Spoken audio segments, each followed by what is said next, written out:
또 뉴스카페에는 퀴즈와 함께 여러분께 드리는 선물을 준비하고 있습니다. 끝까지 채널 고정해 주시길 바랍니다. 뉴스카페 지금부터 문을 열겠습니다.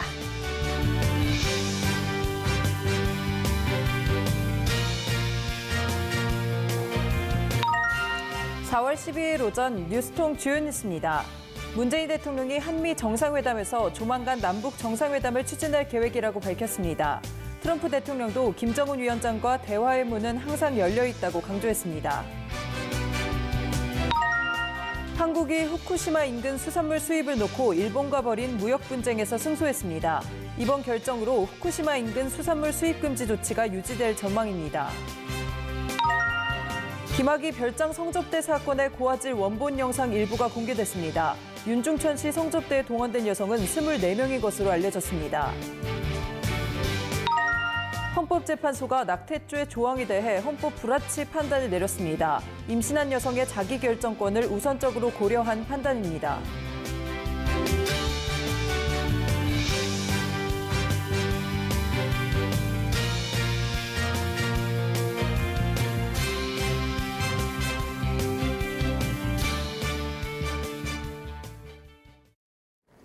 네, 주요 뉴스를 재구성해보는 시간입니다. 오늘 뉴스토마토 정치부 최한영 기자 함께합니다. 최 기자 안녕하세요. 네, 오늘의 이슈부터 확인해 보겠습니다.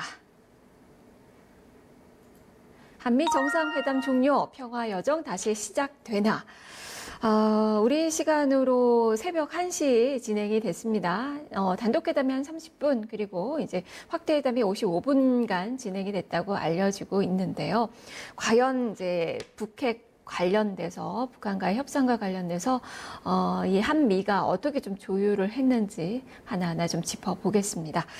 자, 최 기자, 사실 한미 정상회담 기대가 제가 커서 그런지 모르겠지만 뚜렷하게 손에 잡히는 무언가는 좀 없었던 것 같아요. 네, 회담 성과 좀 어떻게 보시나요? 그렇게도 볼 수 있겠지만은 성과와 과제를 함께 남긴 회담이다. 그렇게 총론으로 잡을 수 있을 것 같습니다. 네, 문재인 대통령과 트럼프 대통령은 한국 시간으로 오늘 새벽 1시부터 2시간 동안 백악관에서 정상회담을 개최를 했는데요. 문 대통령은 회담 직후에 이제 전용기 편으로 지금 한국으로 돌아오는 중입니다. 오늘 저녁에 아마 성남 서울공항에 도착할 것으로 보입니다. 그 회담 결과에 대해서 청와대 고위 관계자는 그 직후에 기자들을 만나서 우리 정부가 제시하는 한반도에서의 군사적 긴장 완화와 남북관계 개선이 비핵화 대화의 동력 유지에 기여하고 있다는 것에 대해서 양 정상이 인식한 것이 이번 한미 정상회담의 가장 큰 의미라고 설명을 했습니다. 좀 풀어서 좀 말씀을 드리면, 그러니까 문 대통령은 평소 한반도 평화 정착을 위해서는 남북관계 개선과 그 북미 간의 비핵화 합의라는 두 측이 동시에 굴러가야 한다는 것을 지론으로 삼고 있습니다. 두 바퀴론이라고도 말을 붙이기도 하는데요. 그러니까 하노이 북미 정상회담이 결렬된 다음에 교착 상태에 빠진 북미 대화 상황이 오래 가선 안 된다는 게 문 대통령의 생각입니다. 네. 이미 한 차례 협상장에서 등을 돌리고 이제 나왔기 때문에 북미 정상이요. 남북 정상이 무선 만나서 이 비핵화 불씨를 살려나가야 한다라는 게 문 대통령의 생각입니다. 이것에 대해서 트럼프 대통령이 오늘 만나서 어느 정도 좀 동의를 한 게 아닌가 그렇게 해석이 나오고 있습니다. 또 트럼프 대통령으로부터 김정은 위원장과의 대화의 문은 항상 열려 있다라는 의사를 재확인한 것도 수학으로 보입니다. 그러니까 트럼프 대통령은 회담 시작 전에 모두 발언에서 하노이에서 그 북한 김정은 위원장과 좋은 회의를 했지만 원하는 목적은 달성하지 못했다. 또 김정은 위원장과 여러 문제를 합의한 것은 사실이다. 김 위원장과 좋은 관계다. 라고 얘기를 했는데요. 그러니까 하노이 회담이 완전히 그 결렬이긴 하지만은 그 발표되지 않은 그 북한과 미국 들만의 어느 정도의 합의는 있었다라는 것을 다시 한번 좀 재확인한 것으로 좀 풀이가 되고 있습니다. 또 트럼프 대통령이 한미 양국 관계는 좋으면서 어느 때보다 든든하다라고 말하면서 일각에서 제기하는 좀 한미 동맹 이상 우려를 불식하는 것도 성과로 보입니다. 그 자유한국당 등 그 보수 야당뿐만 아니라 반기문 전 유엔 사무총장도 한 2주 전쯤에 최근에 한 강연에서 그 한미 간에 약간 좀 서먹서먹한 것이 있지 않겠느냐. 한미동맹을 수선하고 더욱 강화해야 한다고 언급을 하고 사실은 조금 더 좀 센 표현도 하긴 했었는데 이런 상황에서 한미 양 정상은 한반도와 동북아 평화, 안보의 핵심 축인 동맹관계를 지속 강화시켜 나가기로 했습니다. 또 마지막으로 한 가지만 더 짚어보자면 트럼프 대통령으로부터 그 대북 인도 지원에 대해서 긍정적인 답변을 이끌어낸 것도 성과라고 볼 수가 있습니다. 또 트럼프 대통령은 한국이 북한의 식료품 등을 지원하는 것은 괜찮다라고 생각을 했는데요. 다만 좀 과제로 남은 게 개성공단과 금강산 재개를 놓고는 지금은 좀 적절한 시기가 아니다라고 하면서 선을 좀 그어놓은 상황입니다. 네, 사실 회담 전에 우리 정부가 굿 이너프 딜이라고 했어요. 네. 여기에는 어느 정도 부합했다고 최 기자는 좀 보이는 거예요? 그러니까 굿 이너프 딜이라는 게 그걸 먼저 좀 말씀을 드리면은 그 문재인 대통령과 한국 정부가 그 제시를 했던 굿 이너프 딜은 북미가 포괄적인 비핵화 방안에 합의한 다음에 북한이 영변 핵시설과 일부 핵심 시설을 좀 폐기하는 그런 조치에 나서면은 미국도 이에 상응하는 제재 완화 조치를 단계적으로 이행하는 내용이 굿 이너프 딜입니다. 네. 근데 그것에 대해서 이제 카드를 맞춰보다가 이제 하노이 정상회담이 이제 결렬이 됐던 네. 것인데 그러니까 총론 한국과 미국의 총론은 같습니다. 그 한반도의 완전한 비핵화. 근데 그 방법론 조율을 놓고 또 약간의 차이가 있었다고 보이는데 그것을 이제 한미가 이번에 정상이 만나서 합의를 한 거고 그럼 구체적으로 이제 그 비핵화 조치를 마련해가는 과정에서 이제 북한을 설득하는 과정인데 그거에 그러니까 한미 간에 혹시 있을 수 있는 어떤 그 이견을 조율했다는 점에서 약간 성과라고 보고 이제 앞으로는 좀 당국자들이 더 바빠질 것으로 보입니다. 네. 일단 뭐 마이크 펜스 부통령 그리고 마이크 폼페이오 국무장관 볼턴 이제 백악관 국가안보보좌관 이렇게 이제 안보 라인 3인방과 또 접견을 했잖아요. 네네. 우리 대통령께서. 네. 여기서 나오는 얘기는 뭐 없나요? 그것에 대해서는 좀 이렇게, 그러니까 한번 좀 비핵화 방향하고 좀 결부지어서 좀 말씀을 드려야 될 것 같은데, 그러니까 영변 핵시설을 먼저 폐쇄하겠다는 북한과 이른바 빅딜 요구를 지속하고 있는 미국 간의 입장 차이가 여전한 상황이거든요. 네. 그러니까 빅딜 요구가 어쩌면은 그 트럼프 대통령의 의중이라기보다는 아까 말씀하신 특히나 그 존 볼턴 국가안보보좌관, 네. 그다음에 그 폼페이오 장관도 그렇고 그 북미 정상회담 그 실무 협의를 했던 그 스티브 비건 미국 대북정책 특별대표도 최근 들어서 약간 그런 얘기를 하면서 네.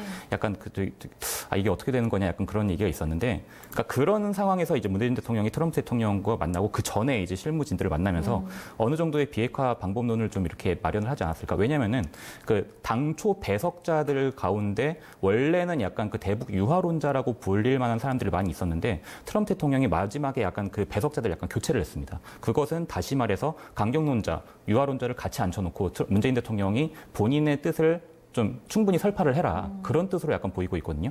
그러니까 청와대는 한미 간의 이번 완전한 비핵화에 대한 최종 상태, 즉 엔드스테이트에 대한 의견에 일치를 하고 완전한 비핵화를 달성하기 위한 로드맵 필요성에 대해서도 의견이 일치한다라고 설명을 하고 있기 때문에 그 말씀하신 참모들을 만나서도 그런 설명이 있지 않았을까라는 예상이 네. 나오고 있습니다.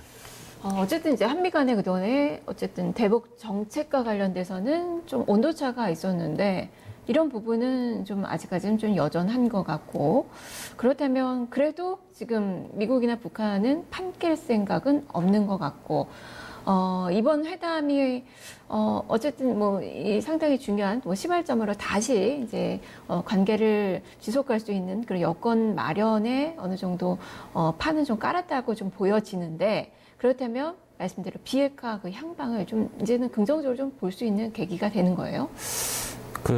이것도 결국에는 그 한미 간의 합의를 북한이 어디까지 수용을 할 수 있을지 그것이 가장 큰 관건으로 보입니다. 이제 왜냐하면 트럼프 대통령이 2차 북미 정상회담 직후에 그 바로 기자회견에서 북한이 비핵화 의지가 있지만 우리가 원하는 그 흔히 말하는 빅딜에 해당하는 그런 비핵화를 하고 있지 않다. 우리가 원하는 비핵화를 해야만 제재 완화를 줄 수 있다라고 말을 했습니다. 그러니까 한미 정상이 북한으로부터 그 북한 스스로가 공언했던 영변 핵시설 외에 그 플러스 알파를 얻어낼 수 있을지 그것에 대한 방안을 논의한 것을 알려지고 있는데요. 그 역할을 문 대통령이 떠안은 것으로 보입니다. 그러니까 2차 북미 정상회담 결렬 과정에서 북한의 요구가 뭐였을까? 종전선언 얘기도 나왔지만 결국에 이게 다 판이 돌아가는 상황을 보니까 대북 제재였다라는 것이 확인이 됐습니다. 그래서 추후 협상 과정에서 이제 대북 제재 문제가 이제 우리와 미국이 북한에 제시할 수 있는 지렛대로 작용할 것으로 보이는데요. 또 트럼프 대통령도 이날 문재인 대통령한테 북한이 완전한 비핵화 로드맵을 제안할 경우에 제재 해제에 대해서 논의할 것이라고 밝혔습니다. 또 트럼프 대통령이 다만 이제 현재 수준의 제재가 유지할 것이라고 강조를 했는데 그 영변 플러스 알파 형태의 흔히 말하는 스몰 딜에 대해서는 성사될 수 있는 다양한 형태의 스몰 딜이 있다. 단계적으로 가능할 것이다. 지금 순간 우리는 빅딜에 대해서 대화를 하고 있다. 그 빅딜은 핵무기를 제거해야 한다라고 하면서 말씀하신 대로 의견 차이가 조금은 남아 있는 거기 때문에 그것을 이제 실무자들의 어떤 과제로 남겨놓은 것이 아닌가 싶습니다. 제재 유지의 원칙론은 여전히 뭐 미국에서 고수를 하고 있는 거네요. 그렇다고 봐야 됩니다. 그러면 이제 지금 북한에서는 어떻게 메시지가 나왔습니까? 뭐 공은 이제 북한으로 넘어간 것 같고 그렇죠. 지금 현재 북한에서는 지금 최고 그 인민회의가 진행 중에 있는 상황인 거죠? 네네. 그렇습니다. 지금 현재 어제부터 이틀간의 일정으로 지금 최고인민회의가 우리의 국회라고 할 수 있는데요. 지금 최고인민회의가 진행 중에 있습니다. 아직까지는 북한에서 한미정상회담 관련 메시지는 나오지 않고 있습니다. 그러니까 말씀하신 최고인민회의에서도 좀 대미 메시지가 나올까 했었는데 딱히 그런 건 없고요. 그러니까 오늘 북한의 조선중앙통신이나 노동신문이 보도한 것은 어제 있었던 회의 결과만 나왔고, 그러니까 오늘 발표된 것은 아마 내일 보도가 될 것이기 때문에 거기서 어떤 한미 정상회담 관련 언급이 나올 수 있을지 한번 좀 주목이 되고 있습니다. 근데 일단 말씀하신 어제 최고인민회의 결과를 좀 주목을 해야 되는데 저는 약간 인사 결과에 약간 좀 주목을 하고 있습니다. 네. 김정은 위원장이 북한 국무위원장에 재추대된 거 그거는 뭐 이렇게 화제가 되고 있지만 그거와 함께 원래 김정은 위원장이 약간 2인자라는 그런 평가를 받고 있던 최룡해 부위원장이 있습니다. 최룡해 부위원장이 최고인민회의 상임위원장에 올랐는데요. 원래 북한의 대외 수반이었던 김영남이 있던 자리입니다. 이제 김영남이 있던 자리를 최룡해가 받으면서 최고인민회의 상임위원장이 할 수 있는 좀 외교 활동의 이제 운신의 폭이 있거든요. 그거가 과거보다 좀 이렇게 훨씬 확대될 것으로 예상이 됩니다. 네. 이게 중요한 게 뭐냐면은 하노이 북미 정상회담 결렬 과정에서 일부 대북 전문가들 사이에서 미국의 특사로 갔다 오고 했던 김영철 통일전선부장의 좀 책임설이 약간 흘러나오고 있는데 이런 상황에서 과거에 최룡해 같은 경우는 인민군 총정치국장도 했었거든요. 군부에도 자기가 좀 입김이 있고 그런 최룡해가 대외협상에서 좀 더욱 큰 영향력을 가지게 될 것이 아닌가 그런 해석이 나오고 있습니다. 그러니까 그 지위를 이용해서 과거에 김영철이 했던 대북 특사 역할을 아마 최룡해가 하지 않을까. 그러니까 최룡해를 통해서 북미 간의 비핵화와 제재 완화 협상에도 새로운 돌파구가 마련될 수 있다는 전망이 나오고 있습니다. 네, 이런 걸 보면 이제 대미 협상 과정에서도 상당히 좀 청신호가 켜졌다라고 볼 수 있는 것 같아요. 네. 그렇다면 이제 순서가 이제 대북 특사를 파견하고 그리고 이번 정상회담에서도 4차 정상회담 한국과 북한의 정상회담이 언급이 됐습니다. 네. 지금 구체적으로 일정이 좀 나온 것 같지는 않은데 어떻게 전망해 볼 수 있을까요? 네, 말씀하신 대로 구체적인 일정이 공식 발표되지 않았지만 한미 정상 간에 어느 정도의 물밑 교감은 있지 않을까 그런 생각이 듭니다. 그러니까 이날 한미 정상에서 트럼프 대통령이 언급한 것이 남북 정상회담을 통해서 또는 남북 간의 접촉을 통해서 우리가 파악하는 북한의 입장을 가능한 한 조속히 확인을 하고 트럼프 대통령 본인에게 알려달라고 요청을 해놓은 상태입니다. 현재 미국에서 북한의 실무진 간 논의를 제안했지만 북한이 좀 답을 하지 않고 있다 그런 말이 나오고 있어서 네. 정확한 미국의 의중을 파악하는 것이 우선이라는 판단에 따른 것으로 보이고요. 그러니까 1년 전 기억을 좀 더듬어 보면은 4.27 판문점 남북 정상회담 이후에 북미 간의 대화 분위기가 조성이 됐지만 네. 이제 한때 북미 정상회담이 취소가 됐다가 이제 5월 26일에 판문점에서 원포인트로 남북 정상회담이 열리고 이후에 6.12 싱가포르로 넘어가고 그런 상황이었는데 네. 그러니까 이런 식으로 청와대 측에서도 우리의 역할이 있을 것으로 기대된다라고 말을 한 적이 있습니다. 그래서 특사가 가게 된다면 정의용 청와대 국가안보실장 아니면 서훈 국가정보원장이 움직일 가능성이 있다라고 얘기를 하고 있고요. 말씀하신 대로 대북 특사 파견을 거쳐서 지난해처럼 비핵화를 주제로 한 원포인트 판문점 회담이 똑같이 이렇게 반복이 될 것으로 보여지고 그럴 수 네. 그렇다면 뭐 판문점에서 할 것 같고 네. 뭐 남한으로 오는 건 사실상 지금 현재 상황에서는 기대하기는 좀 어려울 것 같고 예, 지금 상황에서는 네, 그렇습니다. 판문점에서 할 것 같고 우리 4.27 판문점 선언이 1주년이 되는 그 정도 시기가 되지 않을까. 네. 제가 조심스럽게 한번 좀 추측을 해봅니다. 네, 그런 말이 나오고 있습니다. 네. 그러면 이제 앞으로 이제 우리가 기대하는 건 3차 북미 정상회담. 네. 속도가 좀 붙을 수 있을까요? 일단 오늘 한미 정상회담을 통해서 문은 열어놨는데요. 그러니까 왜냐하면은 트럼프 대통령도 지금까지 이루어진 톱다운 방식의 대화가 한반도 평화 프로세스의 필수적이라는 데에 대해서 인식은 같이 했습니다. 그래서 그 연장선상에서 트럼프 대통령이 북미 정상회담이 일어날 수 있지만은 차근차근 진행될 것이라고 했기 때문에 트럼프 대통령이 일단 남북 간의 좀 대화 상황을 지켜보지 않을까 그런 대화가 나오고 있고요. 그러니까 말씀드린 대로 비핵화와 상황 조치 관련해서 북미 양국이 어떤 생각을 하고 있는지 이제 다 노출이 됐기 때문에 트럼프 대통령이 언급했던 자신이 언급했던 우리가 원하는 비핵화에 대한 답을 문재인 대통령이 얻어오는 것을 보고 향후 좀 후속 회담을 진행하지 않을까 그런 예상이 나오고 있습니다. 네, 그럼 이제 짧게 우리 한반도 정세 최 기자는 좀 어떻게 전망하시나요? 그러니까 한반도 비핵화의 공이 이제 북한에게 넘어갔기 때문에 우리 정부는 3차 북미 정상회담 분위기가 마련된 만큼 이제 북미 대화를 재개할 것으로 이제 노력할 것으로 보이는데 다만 북한 입장에서는 본인들의 어떤 지렛대를 좀 높이기 위해서라도 중국이나 러시아와 좀 밀착할 가능성이 있고 또 외신들에 따르면 김 위원장이 뭐 블라디미르 푸틴 러시아 대통령이나 그 시진핑 중국 국가주석의 뭐 방북설도 흘러나오고 있습니다. 네네네. 또 이제 일본 아베 총리도 뭐그 북일 정상회담 의사를 표명한 적이 있기 때문에 그렇게 되게 복잡한 상황이 얽혀 들어가면서 나름의 답을 찾아가는 그런 과정이 되지 않을까 싶습니다. 알겠습니다. 자, 말씀 여기까지 좀 들어볼게요. 최 기자 수고했습니다. 네. 지금 이 정상회담과 관련돼서 여러 가지 소식들이 쏟아져 나옵니다. 승부사 김정은 그리고 협상가 트럼프 이 두 사람 간의 이 기싸움은 앞으로도 좀 계속될 것 같고요. 그리고 우리 문재인 대통령이 얼마나 그 촉진자 역할을 또 해낼 수 있을지도 전 세계가 또 주목을 하고 있습니다. 이번 정상회담을 기점으로 이 평화 체제 구축으로 가는 담대한 여정이 시작되길 기대를 해봐야 될 것 같네요. 뉴스를 재구성해봤습니다.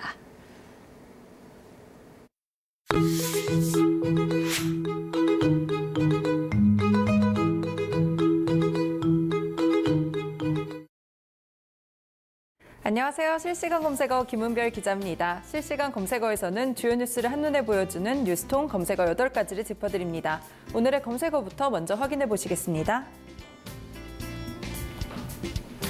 이렇게 8가지 검색어가 올라와 있는데요. 8위에 북일의 힐스테이트 올라와 있습니다. 오늘 북일의 힐스테이트 아파트 단지의 청약 당첨자가 발표됐습니다. 이 청약에는 1순위에 7만 2천 명이 몰릴 정도로 인기가 높았다고 하네요. 7위에는 자사고 올라와 있습니다. 기사와 함께 살펴보시죠.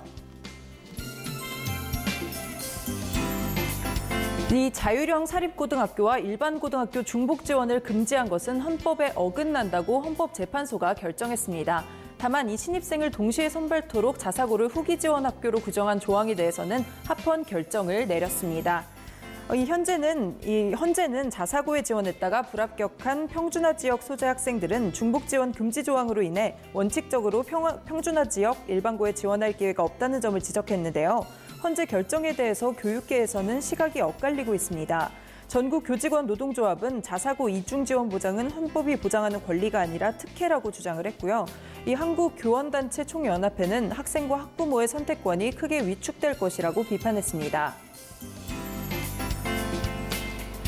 다음 검색어 6위에는 빌레나무 올라와 있습니다. 이제는 이 미세먼지를 확인해 보는 것이 일상이 됐는데요. 이 빌레나무가 실내 미세먼지 농도를 20% 감축하는 효과가 밝혀졌습니다. 이 정부는 빌레나무에 대해서 이 어린이집과 교실에 보급을 확대하기로 했습니다. 5위에는 김정숙 여사 올라와 있는데요. 현지 시간 11일 한미 정상회담이 열렸죠. 이 김정숙 여사와 멜라니아 트럼프 여사가 함께 오찬을 가졌습니다. 4위에는 일본 수산물 폐소 올라와 있습니다. 이 세계무역기구 WTO가 후쿠시마 수산물 수입 금지 조치에 대해서 한국에 손을 들어줬습니다. 이에 따라서 후쿠시마 인근 수산물에 대한 수입 금지 조치는 유지될 전망입니다. 3위에는 윤중천 올라와 있는데요. 기사와 함께 살펴보시겠습니다. 이 김학의 사건의 출발점이 됐던 이른바 김학의 동영상의 고화질 원본이 공개돼 파장이 예상됩니다. 이 YTN이 보도한 이 영상에는 김 전 차관의 얼굴이 선명하게 담겼는데요. 전문가 역시도 동일인일 가능성이 높다고 짚었습니다. 앞서 민감룡 경찰청장은 지난달 14일 육안으로도 식별 가능할 정도로 이 얼굴이 명확하기 때문에 감정 의뢰 없이 이건 동일인이라는 것으로 검찰에 송치했다고 밝힌 바 있는데요. 경찰 수사팀 관계자는 윤중천 씨가 김 전 차관과의 사이가 틀어지자 협박용으로 동영상 CD를 만든 것으로 안다고 말했습니다. 2위에는 이규현의 스포트라이트 올라와 있고요. 1위에 올드 잉글리시 10도 기사와 함께 살펴보시겠습니다. 어제 부산의 한 아파트 승강기 앞에서 대형견이 30대 남성의 급소를 물어 다치게 하는 사건이 발생했습니다. 이 대형견의 크기는 1m의 올드 잉글리시 10독이었는데요. 사고 당시에 입마개 없이 목줄만 착용한 상태였습니다. 해당 남성은 병원으로 옮겨져 봉합수술을 받았고 다행히 생명에는 지장이 없는 것으로 밝혀졌습니다. 이 앞서 경기도 안성에서도 한 60대 여성이 산책 도중 대형견에게 물려 숨지는 사고가 발생했는데요. 지난해 3월 개정된 동물보호법이 시행된 지 1년이 넘었지만 여전히 패티켓 논란이 계속되고 있습니다. 이 매년 2,000건이 넘는 개물림 사고가 반복되고 있어 이에 대한 대응책이 필요하다는 지적이 나옵니다. 오늘은 이렇게 뉴스통에 올라온 실시간 검색어 8가지 보셨습니다. 다음 시간에는 또 다른 검색어와 함께 돌아오겠습니다.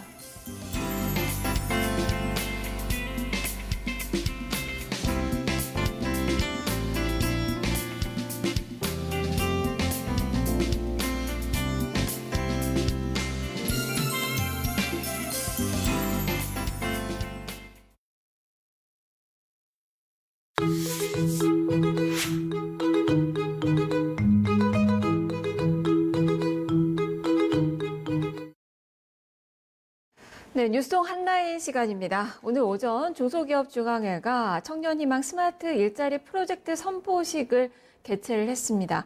서울 영등포구 중앙회 그랜드홀에서 진행이 됐는데요. 그 현장 연결해 보겠습니다. 중계 IT부 강명현 기자입니다. 강 기자 안녕하세요. 네, 안녕하세요. 네. 청년희망 스마트 일자리 프로젝트 선포식 조금은 좀 생소한데요. 어떤 행사인지 오늘 분위기는 좀 어땠습니까? 네, 청년 스마트 일자리 프로젝트 선포식은 중기업계가 청년들의 눈높이에 맞는 스마트한 일자리를 만들기로 다짐하는 행사입니다. 그동안 대기업에 비해 열악한 일자리로 인식됐던 중소기업의 일자리 질을 개선해 일자리 믹스매칭 현상을 해소하겠다는 취지인데요. 이를 위해 중기중앙회는 스마트 일자리 본부와 청년 일자리국을 신설해 관련 업무를 상설화했습니다. 알려지지 않은 괜찮은 일자리 100곳을 발굴하고 좋은 일자리를 창출하는 100곳을 만들고 일자리 가이드라인을 세워 중기업계에 대한 편견을 해소하는 데에 중점을 둘 계획입니다. 임금과 복지, 워라밸 등을 개선해 청년들의 중기업계 취업 기피 현상을 해소하고 중기업계도 부족한 인력을 확보할 수 있을 것으로 기대됩니다. 알려지지 않은 괜찮은 일자리 100곳을 발굴하고 좋은 일자리를 만드는 100곳을 만들고 이렇게 일자리 이제 창출을 위해서 상당히 좀 계기가 되는 그런 행사가 아닌가 싶은데 여기에 이낙연 국무총리와 박영선 장관 등이 참석을 해서 또 주목을 받네요. 여기서 좀 주목할 만한 내용이 있을까요? 네, 이번 행사는 일자리 정부, 중소기업 중심 경제를 내세우는 현 정부의 기조와 맞닿아 있다고 볼 수 있습니다. 이낙연 총리와 청와대 일자리 수석, 중기부 장관이 총출동한 것도 중기업계 일자리 질 개선 노력 필요성을 강조하기 위한 것으로 풀이됩니다. 선포식에서는 신기술과 새로운 아이디어를 기반으로 스마트한 일자리를 만들어가는 청년 창업가들의 사례가 발표됐습니다. 또 청년들의 삶을 실질적으로 그려내 인기를 얻고 있는 웹툰 작가 기안84가 홍보대사로 위촉됐습니다. 실제로 중소기업을 창업해 경영하고 있는 기안84는 앞으로 청년 일자리 문제 해결과 중소기업에 대한 인식 개선을 위한 홍보 활동을 펼칠 예정입니다. 강 기자 수고했습니다. 감사합니다. 네, 중계 ITV 강명현 기자였습니다. 어떤 설문조사 결과를 봤더니요, 청년들이 생각하는 중소기업의 이미지 1위가 바로 열악한 환경이었다고 하더라고요. 이번 일자리 선포식 이게 좀 계기가 돼서 이 청년들의 일자리 개선 그리고 한국 경제에도 좀 보탬이 될 수 있는 그런 여건들이 좀 많이 개선이 됐으면 좋겠다라는 생각을 좀 가져보게 됩니다. 지금까지 뉴스통 한라인이었습니다.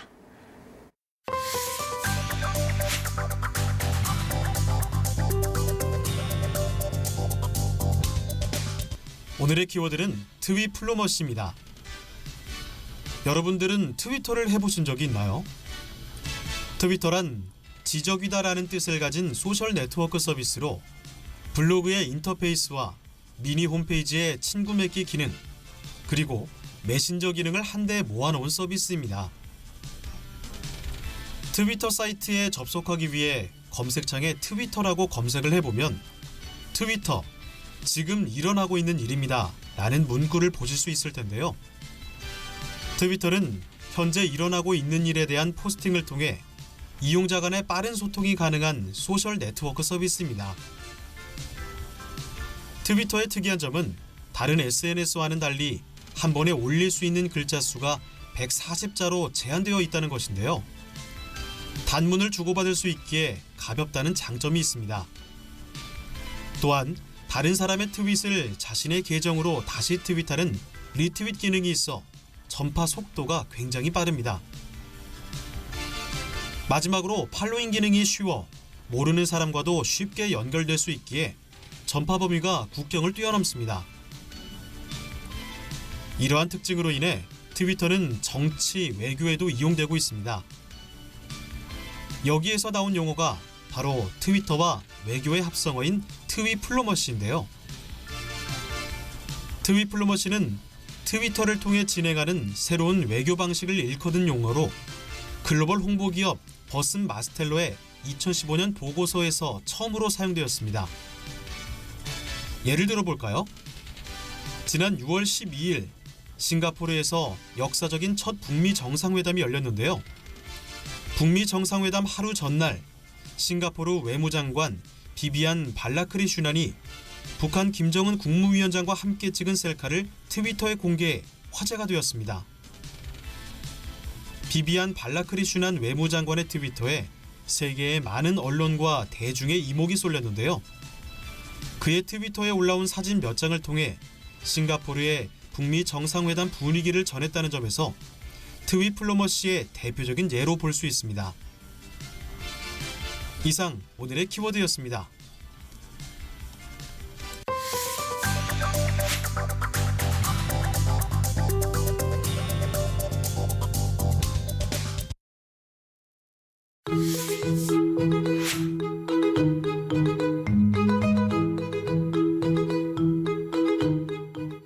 토크합니다 시간입니다. 오늘 또 금요일입니다. 선문현답 시간이죠. 더불어민주당 김현 사무부총장 이 자리에 모셨습니다.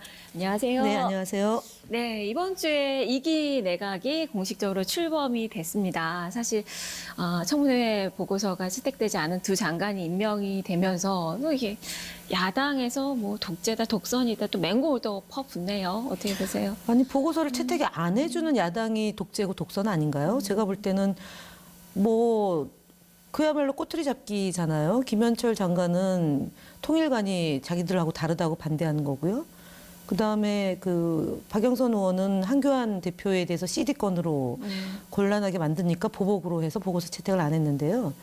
저희가 야당 시절에 그 이명박 박근혜 정부를 이렇게 돌이켜 보면 보고서 채택 안 할 사유가 차고도 넘친 장관 내정자의 경우도 국정 운영을 원활하게 해야 된다는 생각을 갖고 협조를 했었습니다.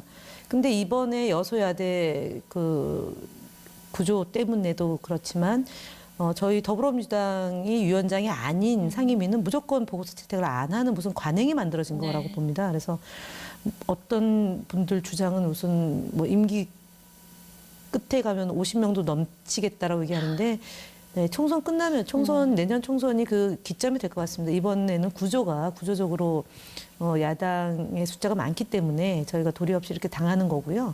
내년 총선에서 저희가 국민들로부터 제대로 평가를 받는다면 이런 왜곡된 구조가 좀 극복이 돼서 보고서 채택을 안 하는 장관 무조건 안 하고 보자 식 아닙니까? 그래서 숫자만 늘려놓고 이명박 때보다 또는 박근혜 때보다 못하다라는 프레임으로 가두기 위해서 그런 것 같다고 봅니다. 그래서 그 전술이 뭐 임기 내까지 끝까지 가지는 않을 거다.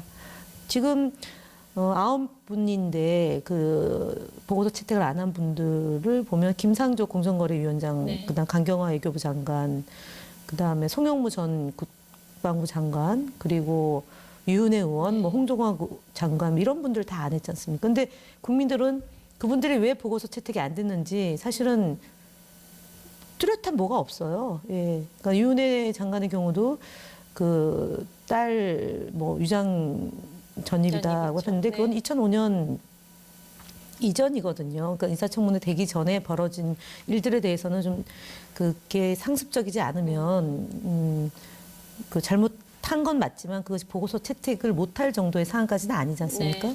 그렇게 지금 자유한국당의 컨셉인 것 같습니다. 네, 보고서 채택 안 하기 컨셉. 지금 두 장관은 낙마를 했어요. 지금 뭐 좀 내부적으로는 어떻게 되는 건가요? 그냥 계속 유임을 하는 건가요? 일단은 후임자가 있기 전까지는 유임이 되는 거고 네. 김현미 장관의 경우는 두 번째 장관하는 심정으로 뭐 열심히 네. 하겠다라고 얘기를 네. 하셨죠. 그래서 한 분은 자진 사퇴를 하신 거고 한 분은 지명 처리를 한 거기 때문에 조금 경우가 다르다고 보고요. 가기정통부 쪽은 뭐 과학기술 벤처죠. 네, 그또 마찬가지인데 아무래도 두 분 다 현역, 한 분은 현역이고 한 분은 지역구에 도전하실 분이기 때문에 뭐 언제까지 장관직을 유지할지는 모르겠지만 당분간은 간다고 봐야겠죠. 네. 일단 내년 총선 준비를 하셔야 되는데 김현미 장관도 이제 공직을 정리하시는 기간이 이제 90일 전이 되는 뭐 거고. 내년 늦어도 뭐 10월, 올 10월 아주 뭐 임박해서 내년 1월까지도 가능한 거니까요. 네. 그때까지는 네. 이제 가시는 걸로. 그리고 이제 또 조조 인사 검증 라인의 책임론 뭐 야당에서 계속 이야기를 하죠. 이 부분은 어떻게 좀 해결을 해야 된다고 보세요? 글쎄요. 어쨌든 대통령을 흔들고 싶은데 대통령을 바로 흔들면 그것이 외려 역풍을 맞으니까 그 중간고리로서 이제 조국 수석에 대한 얘기를 지금 줄기차게 만 2년째 지금 하고 있는 네. 거라고 봅니다. 그래서 어쨌든 공수처 도입의 문제나 검경 수사권 독립 문제 등 검찰과 그 경찰 개혁 과제를 실현시키기 위해서 민정수석의 역할이 있는 건데 인사검증을 잘못했다라고 그때마다 그러면 민정수석을 책임을 물어서 교체를 해야 되느냐는 것도 묻지 않을 수 없거든요. 예를 들어서 200가지 정도의 질문과 답변에 문제가 있는 분들은 아예 원천적으로 걸러내는 거죠. 근데 그런 문제가 앞서 얘기했던 이제 7대 과제로 하면서 상습적인 것과 고의성과 연속성 이런 것들을 다 살펴보는 거고 대통령의 참모지 않습니까? 네. 그러면은 대통령의 국정 철학을 이해하고 국정 전반의 그 해당 부처를 잘 컨트롤할 수 있는 분이 장관이 돼야 되는 거잖아요. 근데 코드 인사한다고 그러는데 그럼 코드가 틀리면 전기가 들어옵니까? 110볼트인데 220볼트 꼽으면 불 안 들어오듯이 코드가 다르면 할 수가 없어요. 그다음에 캠프 출신이라고 했는데 캠프 출신 아닌 분들도 많습니다. 강경화 장관 캠프 출신 아니고요. 그다음에 이번에 그 두 분 낙마한 두 분도 사실은 그 국토교통부 공무원들이 정말 일 잘하는 차관이다. 그리고 장관으로 내정됐을 때 박수 보내고 성명서까지 냈습니다. 그런데 캠코더라고 얘기를 하면은 말이 안 되고요. 그리고 이명박 정부나 박근혜 정부 때 캠코더 인사 훨씬 더 많았어요. 그리고 깜냥이 안 되는 분들도 장관을 하셨습니다. 심지어 우리가 예를 들면 조윤선 장관 하셨습니다. 감옥 간 분. 황교안 장관, 단마진이라는 그 듣보잡의 그 병명 갖고도 군대를 안 갔지 않습니까? 그분 그다음 17개월 동안 5억 6천만 원을 전관 예우 받았습니다. 매달 1억 가까이 온 돈을 받았는데요. 지금 기준으로 그분들은 청문회 대상도 못 됩니다. 예.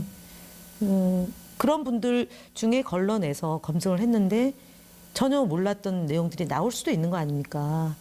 그러면 뭐 100%다 알고 그럼 국회에서 인사청문을 할 이유는 없죠. 도덕성의 문제나 정책 검증의 문제나 자질의 문제가 종합적으로 놓고 봐야 되는데 처음부터 도덕성 문제를 갖고 막 공격을 하고 아예 검증에서의 약간의 그 문제점은 전혀 없다고 보시는 거예요? 사과하셨지 않습니까? 비서실장이 사과하고 유감 표시했고 그러고 국정 운영을 잘 하는 것으로 보답을 하면 되는 거 아니겠나 싶습니다. 문제 있다고 다 자르면 제가 타사 얘기해도 다 언론사 얘기하기 좀 그렇지만 예를 들어서 노무현 대통령 이상한 합성 사진 그렇죠. 국민 공번 자아내면 사장 자릅니까? 안 자르지 않습니까? 이번에 또 근데 다 이 수석은 언론사에서- 사실은 네.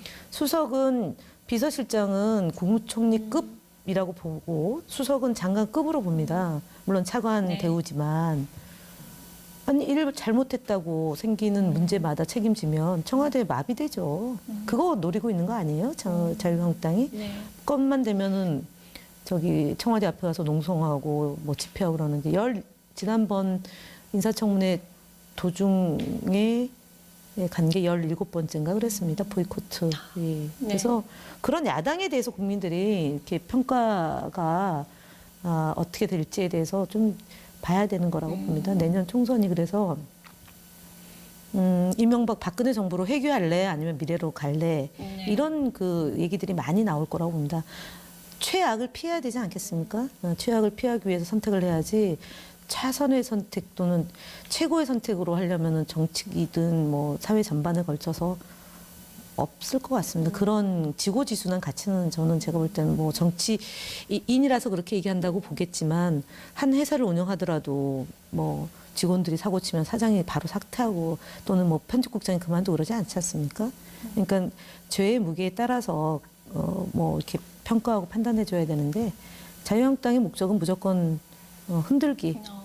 그래서 반사 이익 보려고 하는 그런 거 아니겠나 싶어요. 그 흔들기 또 가짜 뉴스로 나오죠. 네, 지금 뭐 네. 김순례 위원 5.18 망언했던 김순례 최고위원이 이 뭐 똑같이 세월호가 연상될 정도로 네. 지금 산불이 났을 때 문재인 대통령께서 언론사와 술자리를 했다. 뭐 이렇게 네, 페이스북에 네. 올렸더라고요.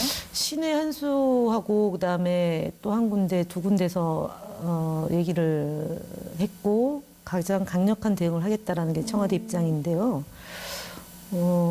저는 사실은 이분들 그러니까 왜 이럴까 해서 이명박 박근혜 대통령 구속 그리고 내년 총선이 다가오면 다가올수록 다급한 마음이 커져서 그럴 거다라고 보고요. 또 한 여러 매체에서 조사를 했는데 지금 한교안 대표가 지지율이 반토막은 아니지만 어쨌든 많이 우리가 올라갔죠. 예, 저희 네. 그 이낙연 총리가 33%대고 한교안 대표가 보궐선거에서 승리를 이끌었다고 막 했는데도 불구하고 지지율이 고착 상태지 않습니까? 네. 그걸 놓고 보면 국민들은 잘하는 데는 박수를 보내고 잘못한다고 하면 경종을 울리는 거다라고 봅니다. 그래서 지금 세월호와 빗대서 지금 산불 얘기를 하는 거는 천벌받을 얘기예요. 네, 제가 볼 때는 그러고 4월 16일 날 8시 55분에 최덕하 군이 네. 최초의 신고를 했고 그 신고를 한 내용을 다시 이제 다큐멘터리가 만들어져서 제가 관람을 했는데요. 아이들의 다급한 목소리를 듣던 접수자가 거기가 어디냐고 물어봐요. 알겠습니까? 거기가 어딘지. 한 바다 가운데인데. 그런 질문을 하질 않나? 영상 있냐고 물어보질 않나? 그때 대한민국은 없었고, 국가는 없었고, 대통령은 없었어요.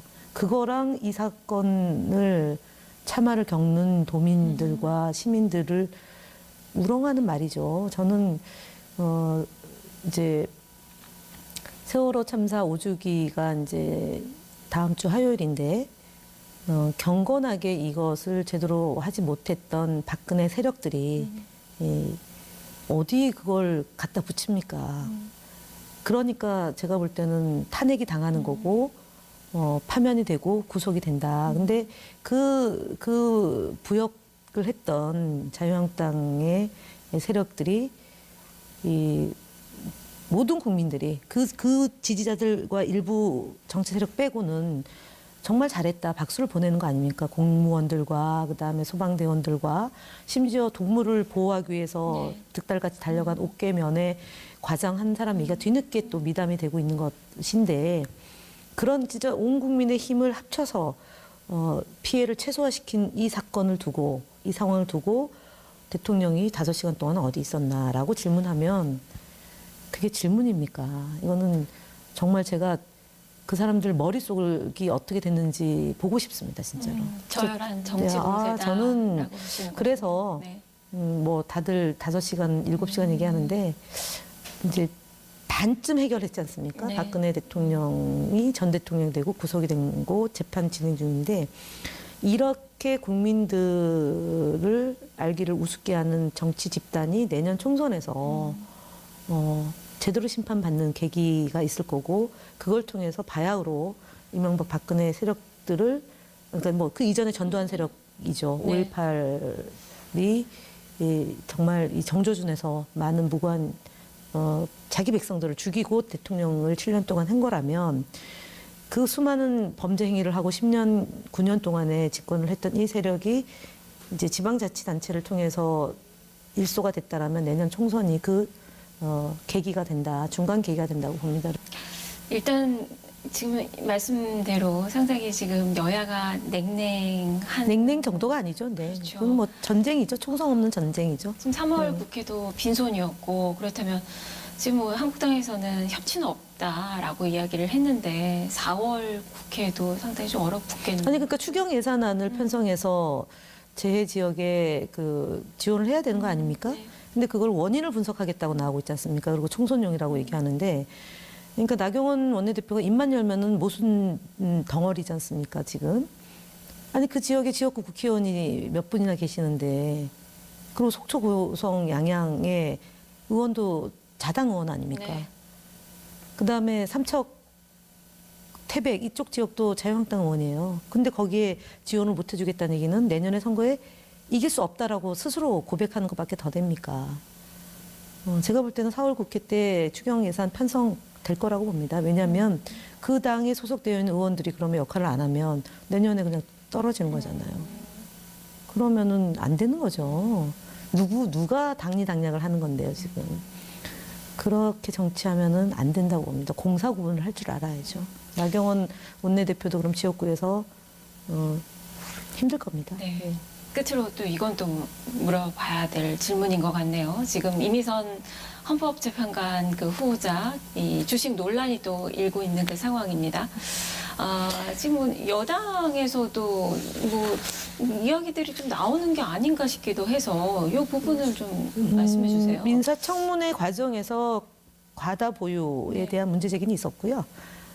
당일날 저녁 때 법사위원들이 적격 부적격에 대한 논의를 했고 야당은 부적격이라고 하지만 여당은 적격으로 했습니다. 결정을 했기 때문에 뭐 법사위원들 안에서는 아닌 것 같고요. 어쨌든 이제 자세한 내용과 그다음에 해명 과정과 본인이 반성한다, 사과한다, 그다음 매각하겠다라고 했고, 그다음에 불법이 있으면은 본인이 헌법재판관을 안 하겠다. 네. 그다음에 이제 매각하겠다고까지 얘기했기 때문에 제가 볼 때는 의혹 제기나 아니면은 반대하는 야당을 빼고는 저희 당에서는 그렇게 높은 수위에 뭐 이렇게 문제제기가 나오고 있지는 않습니다. 그래서 제가 볼 때 그 청와대가 이분을 지명한 이유는 사회적 약자, 노동자들과 여성의 이익을 대변할 수 있는 재판관이라고 봤다는 점도 말씀을 드리고 어저께 이제 낙태죄에 대해서 2020년까지 법을 바꿔라라고 얘기한 것도 시대의 흐름을 반영한 판례라고 봅니다. 그렇기 때문에 여성 30% 헌법재판관 중에 여성을 30% 넘게 했다는 것은 가히 역사적인 일이고 그 점을 좀 더 높게 국민들이 평가해 주셨으면 합니다. 그리고 눈높이에 맞지 않은 과다한 주식 보유, 뭐 재산 증식 방식을 다른 방식으로 하지 않고 주식으로만 했다는 점이 국민들에게 또 한편으로는 부정적인 지적을 받을 수는 있지만 또 한편으로는 부동산 투기가 아니고 주식 투자를 했다는 점에서는 또 평가가 달리할 수도 있을 거라고 봅니다. 그래서 종합적으로 좀 검토하고 이 문제를 봐야 되지 않을까 싶습니다. 저는 사실 개인적으로 이분이 강원도 화천인가 출신이더라고요. 그리고 이제 부산에서 학교 생활을 하셨고, 그리고 이제 여성으로서 좋은 판례를 남긴 분이기 때문에 자신이 어떤 일을 하려고 생각을 하고 있지 않았기 때문에 그런 관리가 좀 소홀하지 않았나. 이제 정치하는 사람들은 늘 이제 국민들 눈높이가 있기 때문에 그래도 정치하는 사람들 농부가 많아요. 여의도 농부가 많아요. 농부시잖아요. 아니 저는 농부 아니에요. 아유, 네. 네, 저는 땅 한 평도 없기 때문에 농지 없습니다. 근데 여의도 농부라는 거는 국회의원들이 자기 지역구에 땅 산 거 얘기하는 거거든요. 그런 분들도 22명이나 됩니다, 지금. 그렇기 때문에 어쨌든 검증할 거는 검증하더라도 좀 이렇게 일할 수 있는지 없는지 자질까지도 같이 함께 종합적으로 검토해야 되는 거 아닌가 봅니다. 알겠습니다. 오늘 말씀 여기까지 드릴게요. 네. 고맙습니다. 네, 감사합니다. 네, 이렇게 더불어민주당 김현 사무부총장 만나봤습니다. 여기서 오늘 퀴즈 시간 갖겠습니다. 먼저 어제 정답부터 공개를 해드리죠. 어제의 정답은 임시정부였습니다. 영청님 축하드립니다. 선물 보내드릴게요. 자, 오늘의 문제 이어서 드리겠습니다. 대통령이 임명한 행정부 고위공직자의 자질과 능력을 국회에서 검증받는 제도는 무엇일까요? 라는 문제입니다. 정답 아시는 분들은 뉴스토마토 유튜브 페이지에 오셔서 먼저 구독하시고 현재 방송되고 있는 스트리밍 화면에 댓글로 정답을 달아주세요. 정답을 남겨주실 때는 메일 주소 함께 남겨주셔야 선물 보내드릴 수 있습니다. 금요일이니까 영화 티켓 2장 보내드리겠습니다. 여러분의 많은 참여 기다리고 있겠습니다. 토크합니다. 함께 하셨습니다.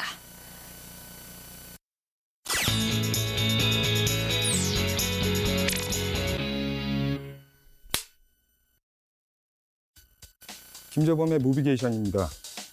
아직 성숙되지 못한 자아, 우리는 이걸 미성년이라고 부릅니다.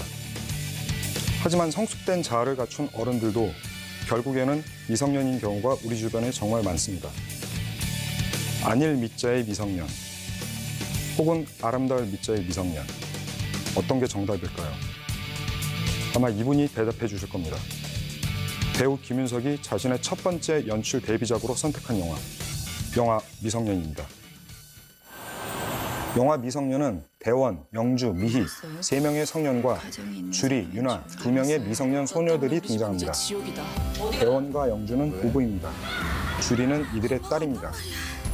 미희는 혼자 딸 유나를 키우고 있습니다. 음식 냄새 때문에 헛구역질하는 대원은 미희와 불륜 관계입니다. 주리는 아빠 대원의 불륜을 눈치채고 있습니다. 유나 역시 엄마 미희의 불륜을 알고 있습니다.